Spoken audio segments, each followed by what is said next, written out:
2,000 illegal امریکی شہریوں کے اسلام آباد میں یعنی پورے پاکستان میں ان کی پریزنس کا بھی انکشاف ہوا ہے.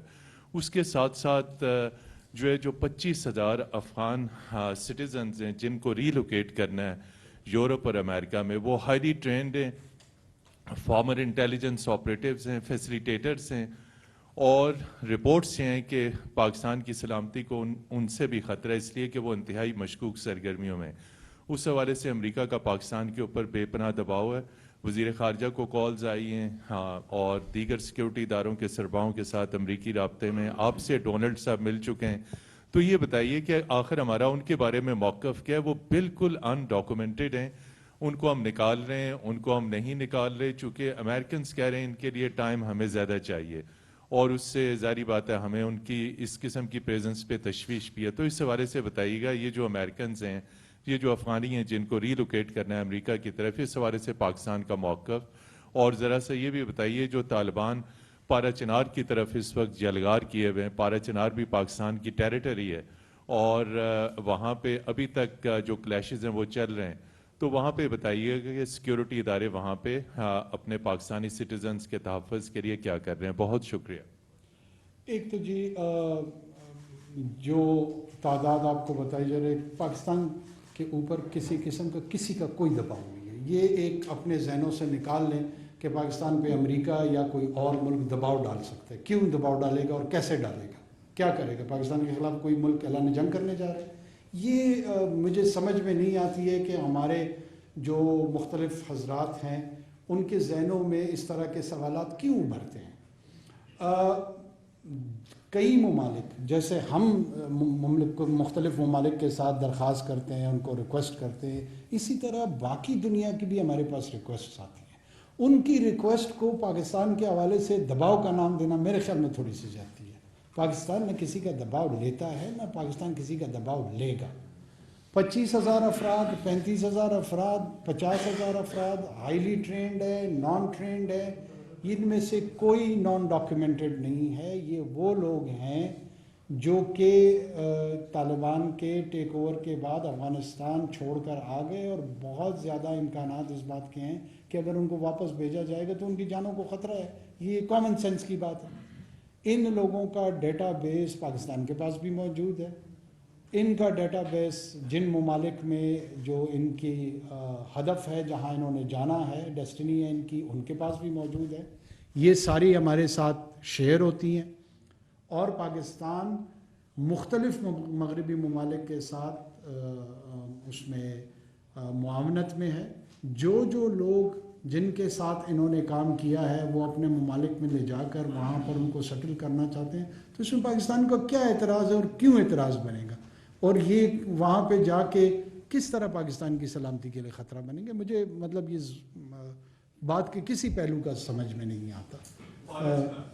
پاڑا چنار میں انشاءاللہ وہ صوبائی حکومت کو انسٹرکشنز ہیں, اس طرح نہیں ہوگا کہ پاڑا چنار نہیں, 1 انچ پہ بھی ہم ان کو انشاءاللہ کسی بھی قسم کی کارروائی کی اجازت نہیں دیں گے. چلیں جی ادھر سے جی. اللہ نور, وزیر مشرق پشاور گروپ سے ہوں. آپ نے بات کی کہ ٹی ٹی پی کے حوالے سے کہ افغانستان میں ان کے ٹھکانے بھی ہے, اور افغان حکومت جو طالبانوں کی حکومت ہے کئی دفعہ ان کو کہا بھی ہے کہ مطلب اس طرح کی چیزیں پاکستان میں ہو رہی ہے. تو کیا پاکستان مطلب افغان حکومت اگر اس چیز پر عمل نہیں روکتا ٹی ٹی پی کو, تو پاکستان آگے جا کے ان کے ٹھکانوں پر حملوں کا ارادہ رکھتا ہے؟ ہمیں امید ہے کہ وہ انشاءاللہ اس پہ کارروائی کریں گے, اور یہ ان کے بھی حق میں اور ہمارے بھی حق میں. جی زاہد فاروق ملک صاحب. السلام علیکم سر.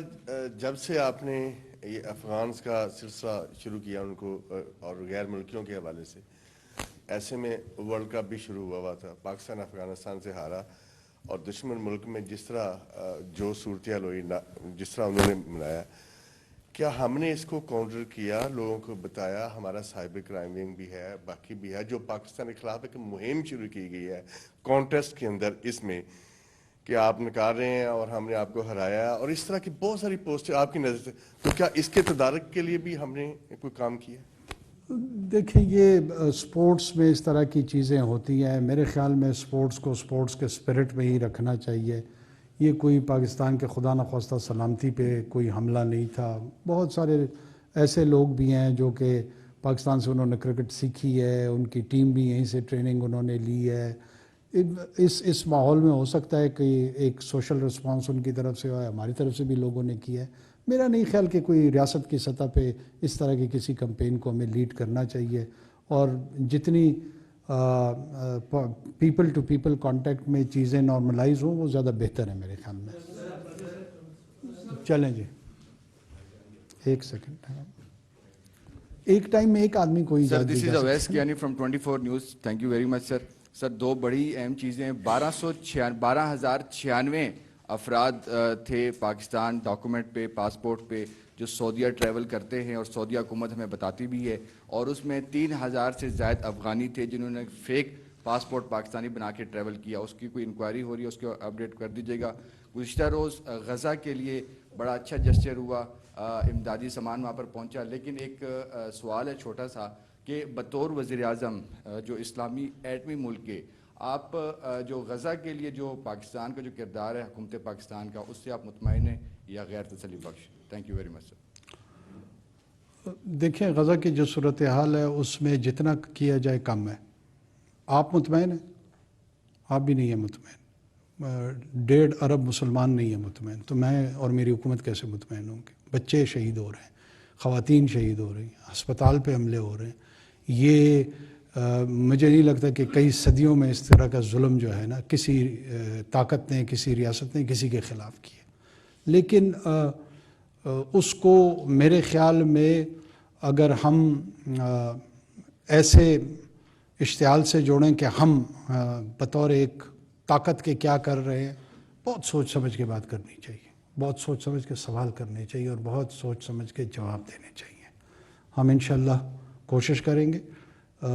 سعودیہ میں ایک اسپیشل سیشن کنوین ہو رہا ہے اسی حوالے سے, اور پرائم اس میں آبجیکٹو یہ ہے کہ فی الفور جو وائلنس ہے اس کی سیزیشن ہو, یہ رک جائے, اور جو ہیومن کوریڈور ہے وہ اسٹیبلش ہو, اور ادویات, خوراک, یہ تمام چیزیں پہنچیں. پہلے تو اس سچویشن کو حاصل کریں, اس کے بعد باقی باتیں دیکھیں گی کہ کیا ہونا چاہیے اور کیا نہیں ہونا چاہیے.